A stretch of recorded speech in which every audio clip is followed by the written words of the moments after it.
연말을 맞아서 한 해 동안을 돌아보게 되면 감사할 일들이 상당히 많이 있습니다. 그 중에 하나가 하나님께서 우리 교회에 많은 이웃을 섬길 수 있는 은혜를 주신 것입니다. 하나님께서 우리 교회에 섬길 수 있는 마음을 주시고 나눌 수 있는 재물도 주시고 도울 수 있는 기회도 주시고 돕는 일꾼들을 많이 세워주심으로 많은 이웃을 섬긴 것 얼마나 감사한지. 여러분이 알고 있는 몇 가지 말씀을 드리면, 지역 내 독거노인과 차상위 계층에 반찬을 전달하는 사역인 반찬 나눔, 형편이 어려운 이웃들의 병원 수술비와 입원 지원금을 지급하는 천사 헌금, 가난과 질병과 재난으로 고통 가운데 있는 어린이들을 돕는 지구촌 어린이 돕기, 교회 내외의 어려운 형편에 있는 학생들을 돕는 장학사역, 교회 안에 경제적으로 어려운 성도들을 돕는 대내 구제사역, 교회 밖에 가난하고 소외된 자들과 고난 중에 있는 자들을 돕는 대외 구제 사역, 모두 하나님의 은혜로 말미암아 여러분의 정성 어린 헌금과 헌신으로 이루어지고 있는 것입니다. 여러분 모두에게 진심으로 감사하고 무엇보다 이 모든 일을 감당하게 하신 하나님께 감사합니다. 옆 사람에게 이렇게 한번 격려하겠습니다. 한 해 동안 수고하셨습니다. 하나님의 은혜는 반드시 이웃 사랑으로 나타나야 합니다. 이웃 사랑으로 나타나지 않는 은혜는 헛된 것입니다. 여러분이 한 해 동안 하나님께로부터 받은 은혜가 무엇인지 생각하고 그 은혜를 이웃 사랑으로 나타내는 연말연시가 되시기를 바랍니다. 그런데 이러한 이웃 사랑 실천이 참된 사랑의 실천이 되려면 반드시 기억할 것이 있습니다. 성육신 정신으로 행해야 합니다. 내가 가지고 있는 것을 이웃과 나누는 것은 귀한 것입니다. 호주머니를 열어서 가난한 이웃을 돕는 것 칭찬을 받아야 합니다. 그런데 참된 선행이 되려면 반드시 성육신 정신으로 행해야 합니다. 내가 가지고 있는 것을 나눈다고 해서 다 참된 구제가 되는 것이 아닙니다.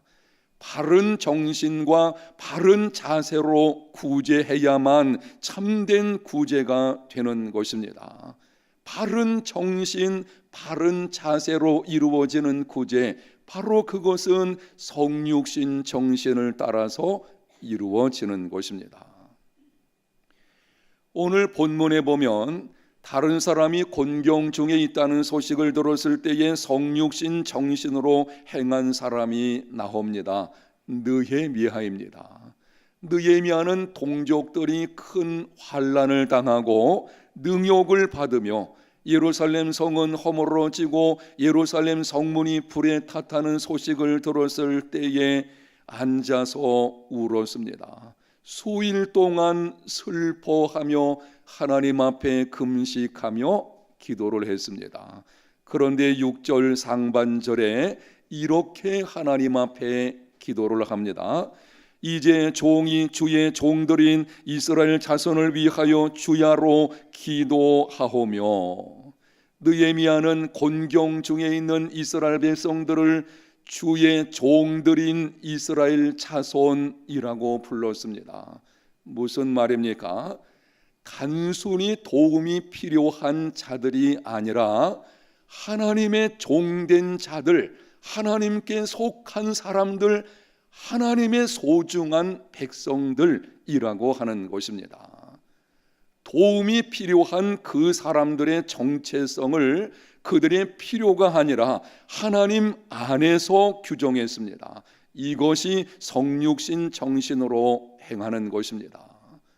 우리도 그렇게 해야 합니다. 가난하고 소외된 사람들, 곤경 중에 있는 사람을 도우려고 할 때에 그들의 정체성을 그들의 필요가 아니라 하나님 안에 두어야 합니다. 나의 도움이 필요한 자가 아니고 하나님의 형상대로 지음받은 자로 정체성을 규정하고 그리고 다가가서 도와주어야만 그것이 성육신 정신으로 행하는 것입니다. 단순히 불쌍한 사람이기 때문에 돕는 것이 아닙니다. 참 불쌍하다, 가진 것도 없고 헐벗고 굶주리고 있구나, 이 불쌍한 존재를 내가 도와주어야 되겠다, 안 해요. 우리는 그러한 자세로 하는 것이 아닙니다. 그들 모두는 하나님의 형상대로 지음받은 아주 소중한 존재이기 때문에 우리가 다가가서 도와주게 되는 것입니다. 곤경 중에 있는 사람의 필요를 채우는 것은 중요합니다. 그러나 그들의 정체성을 바르게 규정하는 것은 더 중요한 것입니다. 불쌍한 존재라고 생각하며 다가가지 마십시오. 여러분이 이웃을 위해서 무엇을 내어주려고 할 때에 불쌍한 존재라는 측면에서 접근하는 것이 아니라 이들 모두는 나와 똑같은 하나님의 형상대로 지음받은 소중한 자라고 하는 것을 알고 그 마음을 가지고 다가가는 삶이 되시기를 바랍니다. 불쌍한 존재로 생각하면서 다가가게 되면 이런 마음이 들 수가 있습니다. 나는 돕는 자고 너는 도움을 받는 자이니 내가 너보다 낫다. 그렇지 않아요. 그런데 우리가 잘못된 생각을 가지고 접근하게 되면 이런 교만한 마음이 들 수가 있는 것입니다. 그러나 하나님의 형상대로 지음을 받은 소중한 존재로 생각하며 다가가게 되면 이런 마음이 들게 됩니다. 이들을 섬길 수 있는 것만으로도 감사하다. 여기에 감동이 있고 여기에 진정한 변화가 있고 여기에 사랑이 있습니다. 이것이 성육신 정신으로 행하는 것입니다. 우리 교회 반찬 나눔 사역에 함께하는 미자립 교회 목회자들이 가끔 찾아오면 이렇게 인사를 합니다. 해운대 제일교회에 감사합니다. 목사님께도 감사를 드립니다. 반찬 나눔 사역은 우리가 만들지만 그것을 미자립 교회 목회자들에게 드려서 그들의 교회 이름으로 나누는 것입니다. 우리가 만들긴 하지만 우리 교회 이름으로 전달되는 것이 아니고 작은 교회를 돕는 측면에서 우리는 그냥 만든 것으로 끝나고 미자립 교회 목회자들이 그들 교회 이름으로가 섬기고 그들의 교회를 좀 세워가고자 하는 그런 측면이 있습니다. 그래서 찾아와서 인사를 하게 되죠. 해운대 제일교회 감사합니다. 그때마다 저는 이렇게 말을 합니다. 우리 교회가 섬길 수 있는 기회를 주셔서 감사합니다. 제가 오히려 더 감사합니다. 도움을 받는 미자립 교회 목회자들이나 도움을 주는 교회의 목회자나 모두 하나님의 동역자들입니다. 교회의 크기가 사람의 크기를 결정하는 것이 아닙니다. 잘못된 가치관이 예수 믿는 사람들 속에 들어오다 보게 되니 교회의 크기를 가지고 목회자의 크기를 측정하려는 이상한 경향들이 있습니다. 그렇지 않습니다. 모두가 동등한 동역자들인 것이고 이렇게 동등한 동역자 의식을 가지고 행하는 것, 바로 그런 마음을 가지고 다가가서 도와주고 함께하는 삶을 살아가는 것, 이것이 성육신 정신으로 행하는 것입니다. 본문 6절과 7절을 여러분이 주목해서 읽어보면 종이라는 말이 3번이 나오게 됩니다. 느헤미야는 자신을 가리켜서 종 이렇게 말을 했습니다. 곤경 중에 있는 이스라엘 자손들을 가리켜서 주의 종들 이렇게 말을 합니다. 민족의 지도자였던 모세를 가리켜서 주의 종 이렇게 또 표현을 합니다. 무슨 말인가요? 도움을 주는 자도 도움을 받는 자도 지도자도 모두 동일한 하나님의 종이라는 것입니다. 하나님께는 모든 사람이 종입니다. 하나님께는 모든 사람이 죄인들입니다. 하나님께는 모든 사람들이 소중합니다. 하나님께는 독생자를 되어 주실 만큼 이 땅에 존재하는 모든 사람들이 다 귀중한 자들인 것입니다. 가난하고 소외된 사람, 곤경 중에 있는 사람을 도우려고 할 때에 그들에 대한 바른 정체성을 가지고 다가감으로 성육신 정신으로 행하는 믿음의 삶이 되시기를 축복합니다. 그때 참된 구제가 이루어지게 됩니다. 6절 하반절에서 7절에는 느헤미야가 계속 이렇게 기도를 했습니다. 우리 이스라엘 자손이 주께 범죄한 죄들을 자복하오니 주는 귀를 기울이시며 눈을 여시사 종의 기도를 들으시옵소서. 나와 내 아버지 집이 범죄하여 주를 향하여 크게 악을 행하여 주께서 주의 종 모세에게 명령하신 계명과 율례와 규례를 지키지 아니하였나이다. 지금 이스라엘 자손들이 곤경에 처하게 된 것은 그 직접적인 원인이 선조들의 죄악 때문입니다. 하나님을 떠나서 우상을 섬기고 하나님께서 종들을 보내서 책망하고 경고했음에도 무시하게 되어질 때에 하나님의 진노의 심판이 나타나게 된 것입니다. 그러므로 바벨론의 포로로 잡혀가게 된 것이고 남아있는 자들의 형편이 황폐하고 환난과 능욕을 받는 일이 찾아오게 된 것입니다. 그런데 느헤미야는 기도할 때에 선조들의 죄악, 그들의 범죄라고 하지 않았습니다. 이렇게 기도합니다. 우리의 범죄, 나와 내 아버지 집의 범죄, 다른 사람의 죄를 나의 죄처럼 생각하고 기도하며 다른 사람의 곤경을 나의 곤경처럼 생각하고 함께 짐을 지는 것, 이것이 성육신 정신으로 행하는 것입니다. 저와 여러분이 어떤 사람을 도우려고 할 때에 그 사람이 그 곤경에 처한 어떤 원인이 있다면 바로 그 원인 된 것을 마치 나의 문제인 것처럼, 그리고 그 사람이 지금 당하는 곤경이 내가 당하는 곤경인 것처럼 함께 짐을 지는 모습으로 나아가게 될 때에 그것이 성육신 정신으로 행하는 것이고, 이러한 구제, 이러한 선행의 삶이 되시기를 축복합니다. 예수님이 그렇게 하셔서요.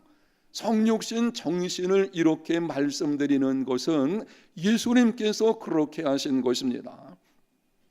예수님은 죄와 죄의 비참으로 신음하는 우리를 불쌍히 여기사 하늘 영광을 내려놓으셨습니다. 인간의 몸을 입고 이 땅에 오셨습니다.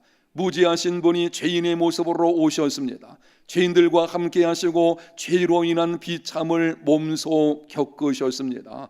우리의 모든 죄와 비참을 십자가에서 담당하셨습니다. 우리도 그렇게 해야 합니다. 우리는 다른 사람의 죄와 비참을 예수님처럼 담당할 수는 없습니다. 우리는 감히 다른 사람의 죄를 담당할 수 있는 존재가 아닙니다. 그렇지만 예수님이 보여주신 성육신 정신으로 다른 사람의 죄와 비참을 함께 짊어질 수는 있습니다. 그 사람이 가지고 있는 곤경, 그 원인이 되었던 것, 그것을 함께 짐을 지려고 하는 기도와 이런 모습으로 나아가게 될 때에 성육신 정신으로 행하는 삶이 이루어지게 되는 것입니다. 곤경 중에 있는 자들을 볼 때에 사람들이 행하는 모습을 보게 되면은 적어도 7가지를 말씀드릴 수가 있습니다. 7가지를 하나하나 간략하게 말씀을 드릴 때에 자신을 한번 살펴보는 시간이 되시기를 바랍니다. 첫 번째로, 다른 사람이 곤경당하는 것을 볼 때에 정죄하는 사람이 있습니다. 아니된 굴뚝에 연기가 나나 무슨 죄라든지 아니면은 게으름 때문에 그런 일이 찾아오게 된 것이지 말하는 사람들입니다. 이 증상이 심해지게 되면 자신의 고난은 의 때문이고 다른 사람의 고난은 죄 때문이라고 생각합니다. 영적인 정신병자들입니다. 두 번째는 변론거리로 삼는 사람들이 있습니다. 요한복음 9장에 보면은 제자들이 길을 가다가 날 때부터 소경된 자를 만나게 되었습니다. 예수님께 질문했습니다. 선생님, 이 사람이 소경된 것이 누구의 죄 때문인가요? 자기의 죄 때문입니까? 아니면은 부모의 죄 때문입니까? 곤경에 처한 사람을 지금 변론거리로 삼고 있는 제자들의 모습, 무책임한 사람입니다. 세 번째는 무시하는 사람들이 있습니다. 너는 곤경 중에 있고 나는 평안하니 내가 너보다 낫다. 가진 것이 적은 자들을 무시합니다. 소유로 사람의 가치를 판단하는 천박한 사람이라고 할 수가 있을 것입니다. 이 증상이 심해지게 되면요, 이런 모습이 나타납니다. 아이들에게, 자녀들에게 너희들은 저렇게 살면 안 되지. 아니, 다른 사람의 곤경을 무슨 교훈거리나 되는 것처럼, 여러분, 다른 사람의 아픔과 곤경은 교훈거리가 아니에요. 그거는 성육신 정신으로 다가가서 도와주어야 되지, 그걸 가지고 다른 자녀들에게 이렇게 교훈거리로 삼는 아주 교만한 사람이 있는 것을 보게 됩니다. 네 번째는 무관심한 자들이 있습니다. 나는 나고 너는 너다. 서로 인생에 간섭하지 말자. 내일도 감당하기 힘든데 당신 일까지 어떻게 내가 책임질 수가 있겠느냐. 무자비한 사람입니다. 다섯 번째는 행함이 없는 자들이 있습니다. 불쌍하다고 생각하지만 필요한 것을 주지는 않습니다. 아이고, 참 불쌍하다. 어떻게 하면 좋겠나. 그걸로 끝나는, 정작 필요한 것을 나누지 않는 행함이 없는 믿음은 무슨 믿음이라고 합니까? 죽은 믿음인 것입니다. 여섯 번째는 자기의 유익의 기회로 삼는 자들이 있습니다. 자신이 선한 사람임을 드러내는 기회로 삼거나 혹은 어떤 목적을 위해서 구제하는 사람입니다. 그래서 다른 사람을 도우면서 은근히 자기를 좀 드러내려고 하는 겉과 속이 다른 이중적인 인간의 모습인 것입니다. 일곱 번째는 함께 짐을 나누어 지는 자들이 있습니다. 하나님 안에서 곤경 중에 있는 자의 정체성을 규정하고 곤경을 함께 나누어 지는 자들입니다. 성육신 정신으로 행하는 사람입니다. 사랑하는 여러분, 여러분은 7가지 중에 어떤 모습으로 살아오셨습니까? 지금 여러분은 곤경 중에 있는 사람, 가난하고 소외된 사람을 바라볼 때에, 그리고 그런 형편에 있는 사람에게 다가갈 때에 어떤 사람이 되고 있으십니까? 다른 사람이 곤경당하는 것을 볼 때에 정죄하지 마십시오. 변론거리로 삼지 마십시오. 무시하지 마십시오. 무관심하지 마십시오. 교훈거리로 삼지 마십시오. 행함이 없는 믿음이 되지 마십시오. 자기 유익의 기회로 삼지 마십시오. 오직 함께 짐을 나누어지는 성육신 정신으로 행하는 우리 해운대 제일교회 성도들이 다 되시기를 바랍니다.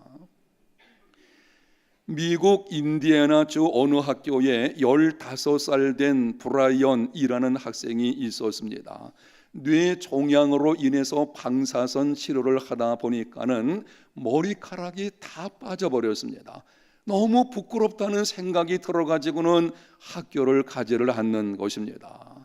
계속 학교를 나가지 않으니 친구들과 주변의 사람들이 그러면 안 된다, 너 학교 계속 다녀야 된다, 권면의 말을 듣다 보니 그래 가기는 가야지 그렇게 생각을 하고 부끄러움을 무릅쓰고 어느 날 학교에 갔습니다. 교실의 문을 열고 들어가는 순간 깜짝 놀랄 일이 벌어지게 되었는데요. 자기 반 모든 아이들의 머리들이 삭발되어 있는 것입니다. 이 한 친구를 위해서, 브라이언이라는 이 친구를 위해서 반 친구들이 모두 삭발을 한 것입니다. 그래서 그것이 신문에, 이 매스컴에 이들 모두가 삭발한 것으로 웃는 그 사진이 실린 적이 한 번 있었는데요. 이것이 성육신 정신으로 행하는 것입니다. 사랑하는 성도 여러분, 선을 행하고 선한 사업을 많이 하고 나누어 주기를 좋아하며 너그러운 자가 다 되시기를 축복합니다. 이웃을 위해서 나누는 것은 결코 헛되지 않습니다. 우리는 하나님께 받은 은혜를 반드시 이웃에게 흘려보내야 하는 것입니다. 흘려보내지 않는 은혜는 은혜가 아닙니다. 은혜는 반드시 이웃에게로 흘러가야 되는 것입니다. 그런데 한 가지 기억하십시오. 성육신 정신으로 행하는 삶이 되어야 합니다. 오늘 아침에 주님께서 우리에게 이렇게 말씀을 하십니다. 한번 따라합시다. 성육신 정신으로 행하라. 정말 가난한 사람, 소외된 사람, 고통 가운데 있는 사람들을 많이 돌아보는 믿음의 삶이 되시기를 축복합니다. 그러나 기억하십시오. 바른 정신, 바른 자세로 나가야 됩니다.